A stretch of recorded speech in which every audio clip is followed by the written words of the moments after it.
하나님을 믿지 못하는 괴로움이라는 제목으로 하나님 말씀 전하겠습니다. 하나님을 믿지 못하는 괴로움.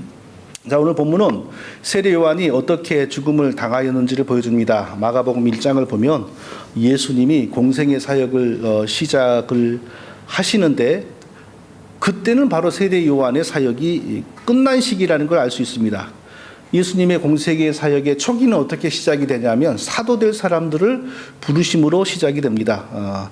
훗날 교회를 세울 사도들, 그 교회를 통하여 하나님 나라를 이 땅에 전파할 그 중요한 일이죠. 사도들을, 사도가 될 사람들을 부르시면서 예수님의 공생애가 시작이 되는데, 예수님의 그 공생애가 시작이 되는 부분에 그 문단의 첫 문구가 뭐냐면 요한이 잡힌 후 예수께서, 세례 요한이 잡힌 후, 그러니까 세례 요한의 활동은 딱 끝나고 그리고 예수님의 활동이 시작이 되었다는 것입니다. 그러니까 두 사람은 동시에, 한 사람은 여기서 활동하고 한 사람은 여기서 활동하고 그러지 않았다는 것입니다. 이것을 통하여 세례 요한은 예수님이 오실 길을 준비한 구약의 마지막 선지자였다라는 사실을 다시 한번 확인할 수 있는 것입니다. 두 사람이 동시에 전도하고 그러면 안 되죠. 예수님이 오실 길을 준비한 사람이었으므로 예수님이 시작하시기 직전에 세례 요한은 끝났어요. 딱 잡혀서 그 사역이 끝났어요. 그런데 하나님께서 세례 요한의 사역을 딱 그만두게 멈추게 하신 방법이 무엇이었냐? 이게 우리의 상상을 초월하는 방법이었다 이겁니다. 임금의 못된 죄를 세례 요한이 지적했어요. 그러니까 임금이 화가 나가지고 세례 요한을 감옥에 가둬버렸습니다. 임금이 무슨 못된 짓을 했냐면 자기 동생의 부인이었던 사람을 자기 부인으로 삼았습니다. 이것이 도덕에 맞지 않고 하나님의 율법에 맞지 않는다고 세례 요한이 지적했더니 임금이 곤란하니까 세례 요한을 감옥에 가둬버린 거예요. 그리고 이제 죽인 겁니다. 이 부분에 대해서 많은 사람들이 뭐라고 하냐면은 이거 세례 요한의 행동이 너무 지나쳤다. 그 임금의 이런 행동 하나하나 다 지적하면 뭐 세상에 지적할 게 얼마나 많은데 이것까지 이렇게 지적하다가 감옥을 가서 죽냐. 이거 세례 요한의 행동이 너무 과했다. 하나님이 원하지 않았을 것이다. 이런 일을 그렇게 말을 하는데 또 많은 사람들이 그런 말에 동조를 해요. 근데 정말 그럴까요? 자, 예수님이 오시는 길을 준비한 선지자가 바로 세례 요한, 구약의 마지막 선지자죠. 예수님이 이제 등장하여 본격적으로 천국 복음, 예수님의 복음을 증거하기를 시작합니다. 그러면 세례 요한은 어디 가야 돼요? 없어져야죠. 세례 요한이 이걸 너무너무 잘 알았어요. 그래서 예수님이 등장하니까 그는 흥하여야 하고 나는 쇠하여야 하리라 이렇게 말하면서 이제 자기는 사라질 때가 되었다라고 자기 입으로 고백을 했어요. 그러면 하나님께서 세례 요한을 가장 깔끔하게 예수님에게 모든 것을 넘기고 심지어 자기를 따르는 사람들, 자기의 제자들을 다 예수님에게 넘기고 사라지는 방법이 뭘까요? 사람은 그런 방법을 만들기가 쉽지가 않아요. 왜냐하면 조그만 교회도요, 한 20년, 30년 목회를 하고 은퇴를 하고 이제 젊은 목사님이 후임자로 오잖아요. 그런데 그 조그만 교회인데도 그 목사님이 깔끔하게 그 교회에서 사라지기가 어려워요. 왜냐하면 따르는 사람이 있고 찾아오는 사람이 있기 때문에 사라지지를 못하는 거예요. 그래서 멀리 이사를 가야만 진정으로 사라지고 새로운 목사님이 목회를 할 수 있는 겁니다. 세례 요한을 너무너무 좋아하고 훌륭하게 생각하고 존경하는 사람들로부터 세례 요한을 완전히 떼놔야 그 사람들이 전부 예수님에게 가잖아요. 사람이 이런 일을 할 수 있나요? 인정이 있죠. 그래도 지금까지 고생한 사람 어디서 좀 이 근처에 편히 지내라고 그 사람은 그러죠. 그러면 하나님의 뜻이 이루어지지 않는 거예요. 그래서 하나님이 어떤 방법을 이용하는 겁니까? 그 시대에 가장 권세 있는 임금이 그를 미워하여 감옥에 가둬버리는 겁니다. 그리고 죽이는 겁니다. 하나님이 이것을 허락하지 않았다면 이런 일이 벌어질 수가 없죠. 사람은 이런 일을 상상할 수 없는 거예요. 그렇게 하나님을 위해서 애썼던 사람, 그렇게 좋은 사람이 어떻게 감옥에 갇히고 그렇게 죽임을 당해. 인간적으로는 못할 일이고 인간적으로는 생각도 못할 일이에요. 그런데 하나님은 이 방법을 통하여 세례 요한을 역사의 무대에서 완전히 사라지게 하고 예수님이 이제 주인공이 되어 천국 복음을 증거하게 하신 것입니다. 하나님이 하시는 일이 항상 우리에게 이해되는 것이 아닙니다. 전혀 원치 않은 일이 벌어지기도 하고 전혀 생각지 않은 일이 벌어지기도 하고 전혀 예상치 않은 일이 벌어지기도 합니다. 그런 과정을 통하여 하나님이 하나님의 방법대로 하나님의 일을 하시는 것입니다. 그러면 우리는 항상 하나님은 선하시다, 가장 지혜로우시다, 가장 은혜로우시다, 그리고 하나님은 가장 나보다도 그 누구보다도 더 사랑하시는 분이다라는 사실을 항상 기억하고 믿어야 돼요. 자, 오늘은 세례 요한을 감옥에 가둬둔 그 헤롯 임금이 어떻게 행동하는지 그를 통하여 발견되는 두 가지 중요한 사실을 살펴보겠습니다. 자, 첫째로 임금이라고 해도 세상의 모든 것을 다 가졌다고 해도 하나님을 가지지 못한 사람은 근본적으로 항상 불안하고 약하고 두려워한다라는 사실을 발견해야 됩니다. 자, 이 세례 요한을 감옥에 가둔 임금의 이름이 헤롯입니다. 근데 이 헤롯이라고 하는 이름은 이 무렵에 이스라엘 역사 속에 많이 등장해요. 왕의 이름으로서 많이 등장해요. 원래의 그 유명한 헤롯은 이미 죽었고요. 이스라엘을 큰 나라로 만들고 아주 힘이 강한 헤롯인데 예수님 시대의 그 어마어마한 성전을 이스라엘 백성들에게 지어준 그 왕의 이름이 헤롯이었습니다. 70년에 걸쳐서 그 성전이 지어졌으니까 얼마나 웅장한 건물입니까? 또 이 사람이 또 어떤 사람이냐면 예수님이 태어날 때 동방 박사들이 왕이 될 사람이 태어났다라고 하니까 왕이 될 사람을 미리 죽이려고 그 무렵에 태어난 남자 아기들을 다 죽인 바로 그 왕입니다. 이 왕이 죽고 나니까 로마는 이스라엘을 5조각으로 찢었습니다. 5조각으로 찢어가지고 4조각을 이 왕의 아들들에게 나누어 줬어요. 근데 왕은 왕인데 로마가 임명해준 왕. 그래서 분봉왕이라고 그럽니다. 그러니까 이스라엘 땅 자체가 크지 않은데 그걸 5조각으로 찢었으니 다 뭐 조그마하죠.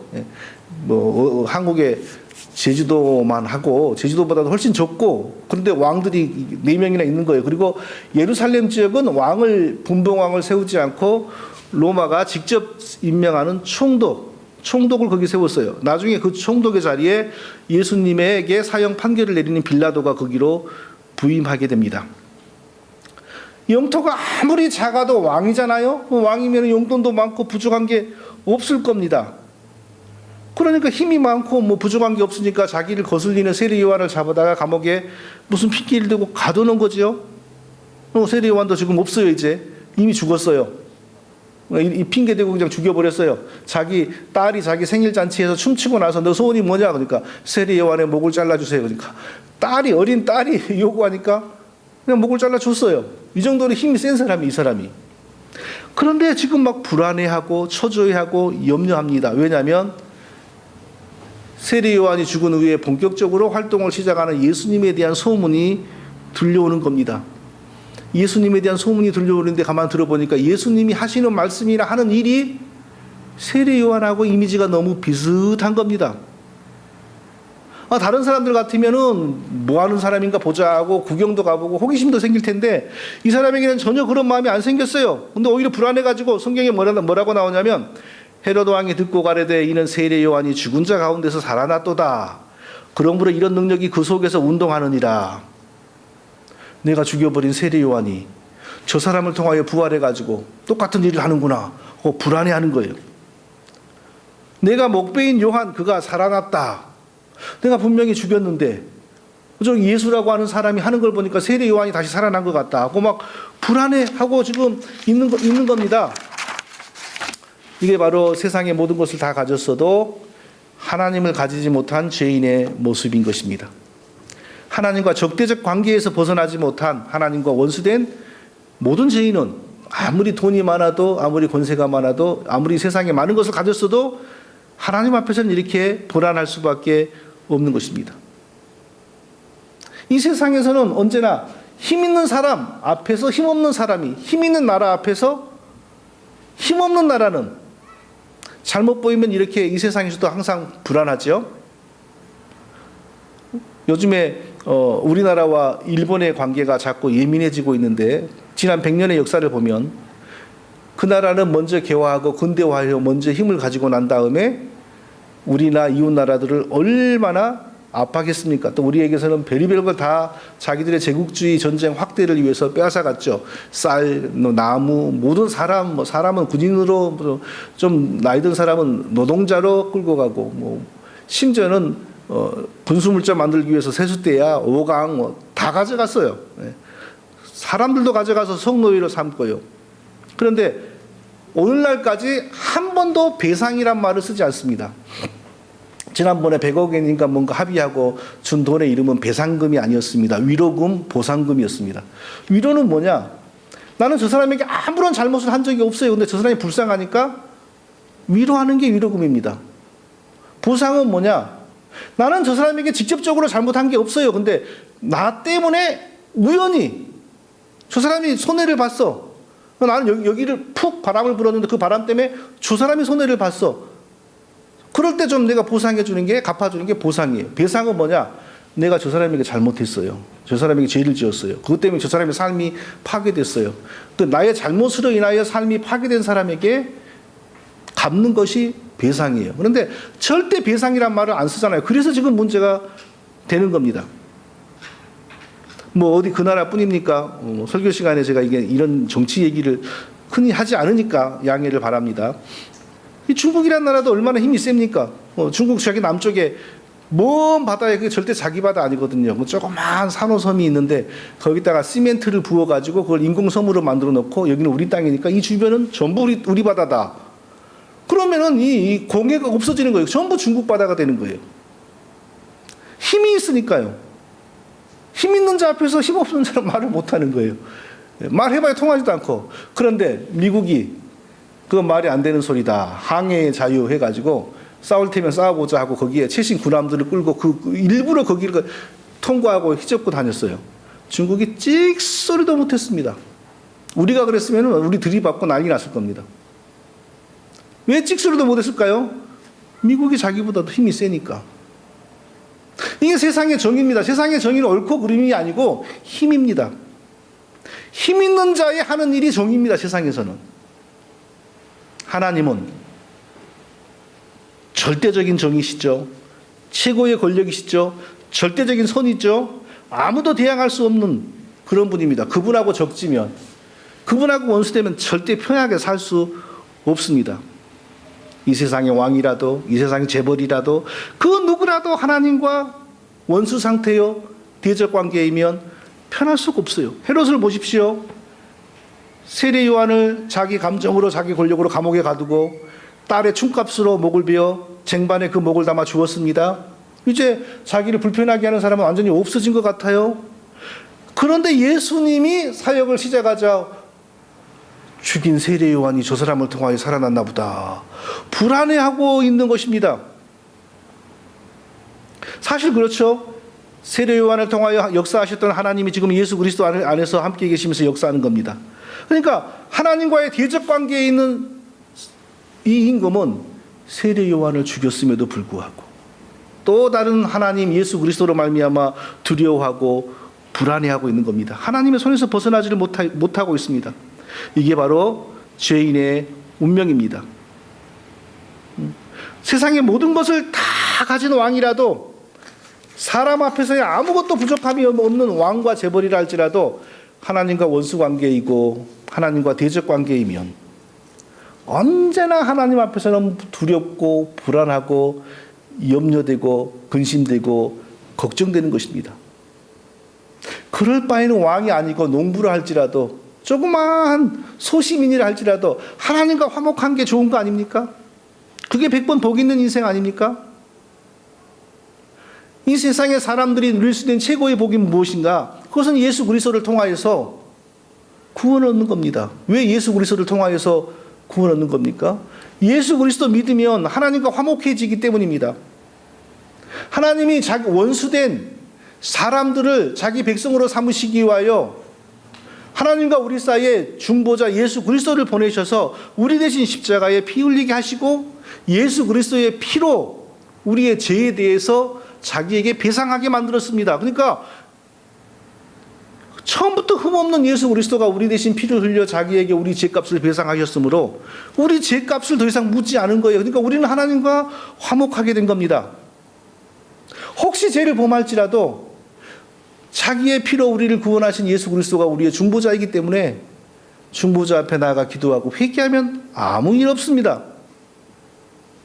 그러나 하나님과 원수되고 하나님과 불화하는 상태에 있는 사람들은 돈이 많으면 뭐합니까? 지금 건강하면 뭐합니까? 그 돈이 항상 있고 건강이 항상 있습니까? 최근에 유명한 한국의 어떤 분이 지성인이 젊은이는 늙고 늙은이는 죽는다 그랬습니다. 아주 유명한 분이죠. 한국을 대표하는 지성인인데 젊은이는 늙고 늙은이는 병들어 죽는다 그랬습니다. 이게 인간의 한계죠.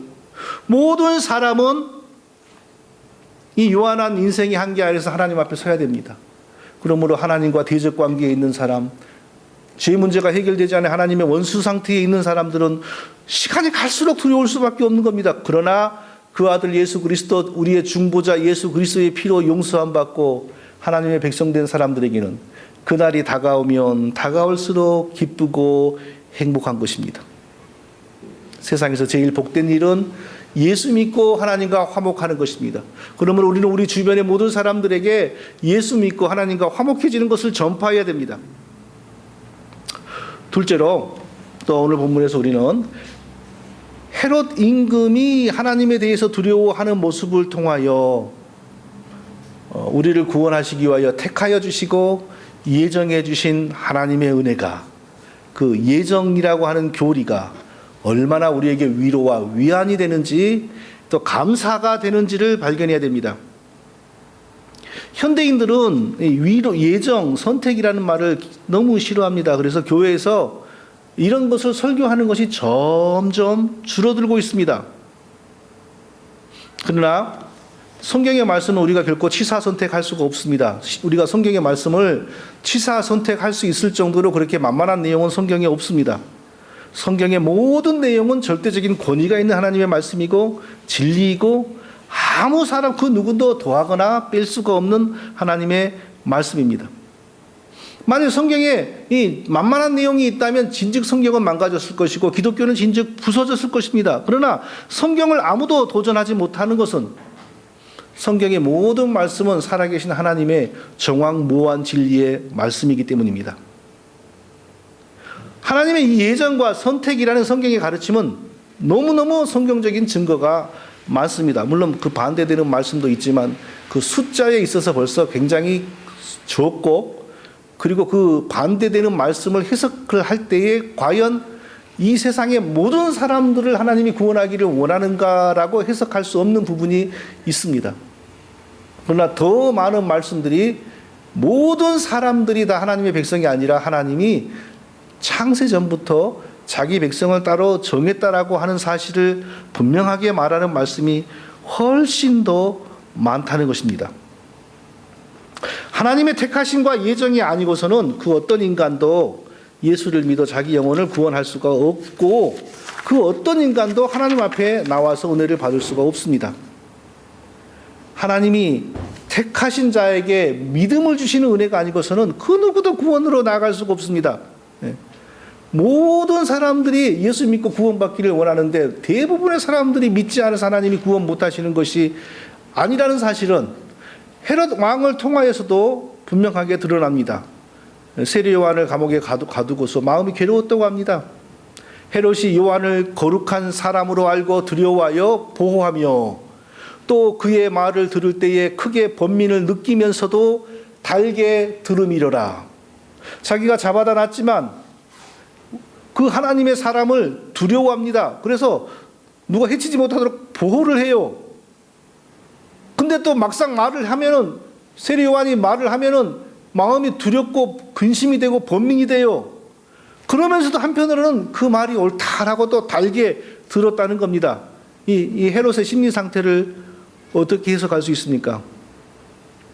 인간적으로는 자기의 죄를 지적하는 세례 요한이 미웠죠. 그래서 더 이상 말 못하게 감옥에 가뒀습니다. 그런데 동시에 이상한 마음이 또 있었어요. 그의 말이 옳은데 저 사람을 저렇게 말하게 하고 저 사람 뒤에서 역사하는 분이 하나님인데 내가 하나님 앞에 이래도 되나? 계속 마음에 번민이 되고 고민이 되고 두려워하는 거예요. 본능적으로 내가 저 사람을 막는다고 막아지나, 저 사람을 저렇게 쓰시는 사람이 하나님인데 저 사람이 말하는 건 저 사람 마음에서 나오는 게 아니라 하나님으로부터 오는 말인데 내가 이게 이런 식으로 저 사람을 막을 수 있나? 인간적으로 세례 요한을 미워하지만 또 자기도 모르는 마음의 본능 중에서는 하나님을 인정하고 세례 요한의 말이 옳다는 것을 인정합니다.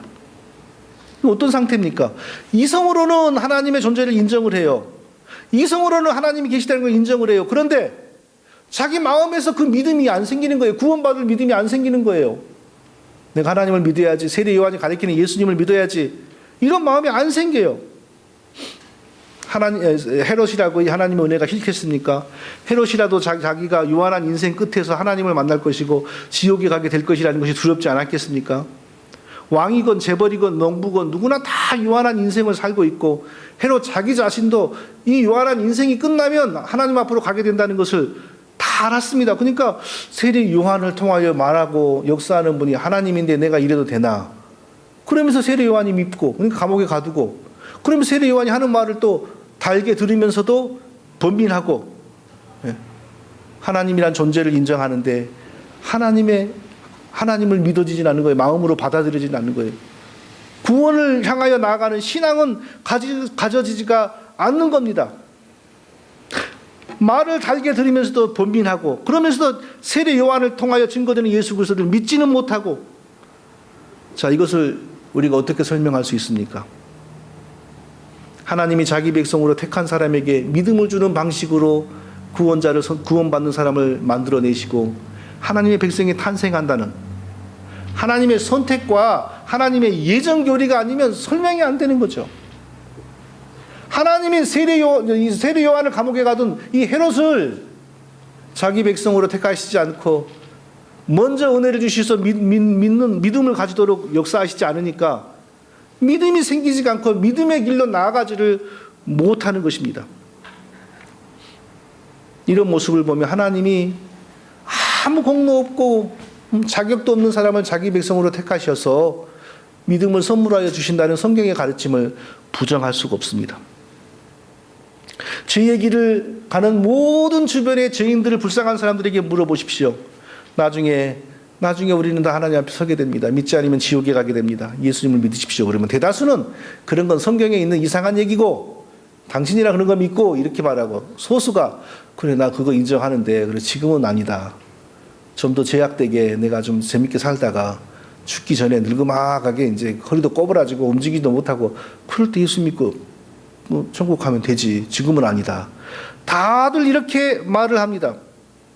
그 대부분의 사람들이 마음속에서 그래 내가 예수님 믿는 길로 나가야지 이런 생각이 일어나질 않아요. 그 생각에 지배되어서 교회를 나오는 일은 더욱더 없습니다. 왜 그래요? 영적으로 죽었기 때문입니다. 몸은 살았어도, 일반 이성은 살아있어도 자기 영혼을 구원하고 자기를 살릴 하나님에 대한 기능은 죽어 있는 거예요. 그러니까 마치 몸이 죽은 사람이 자기 병을 고치기 위해서 의사에게 전화를 해가지고 나 이런 약 좀 보내시오 라고 하지 못하는 것과 똑같습니다.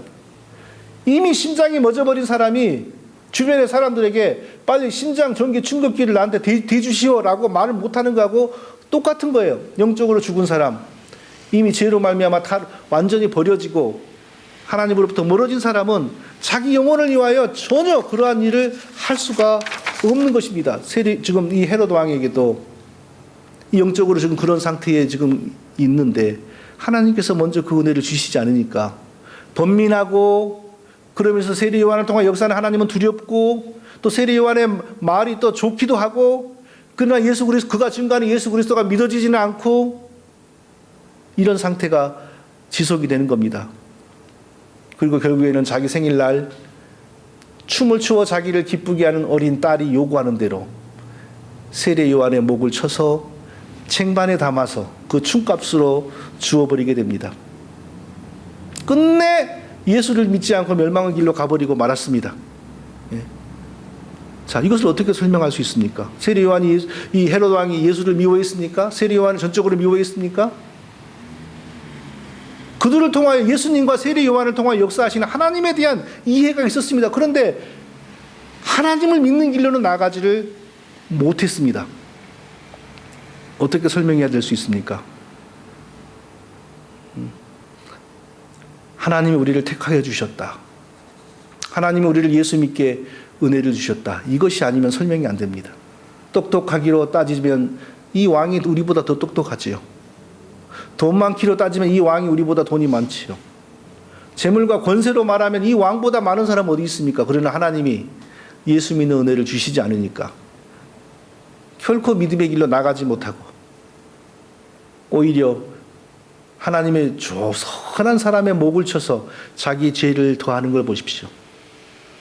이러므로 하나님의 택하심과 하나님의 예정하심의 교리, 성경의 가르침은 우리에게 큰 위안이 되는 겁니다. 하나님이 나를 예정하지 않았다면 나의 방법으로는 전혀 내가 예수 믿고 구원받을 수 없었는데 하나님이 오직 예수 그리스도 안에서 나를 택하여 주셨다. 나를 예정해 주셨다. 이 교리는 우리에게 너무너무 중요한 위로가 되는 겁니다. 그리고 또한 하나님이 나를 조건 없이 택하여 주셨다.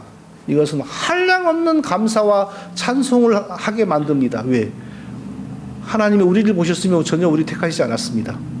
예수 그리스도 안에서 오직 은혜로 우리를 택해 주셨기 때문입니다. 그러므로 한없이 겸손할 수밖에 없고 하나님께 감사할 수밖에 없는 것입니다. 이 헤롯 왕을 보시고 우리의 구원이 얼마나 놀라운 하나님의 은혜인지, 이 세상에 돈으로 재물로 무엇으로도 살 수 없는 믿음이라고 하는 하나님의 놀라운 선물을 우리가 가지게 된 것을 늘 감사하는 우리 모두가 될 수 있기를 예수님의 이름으로 부탁드립니다. 거룩하신 아버지 하나님,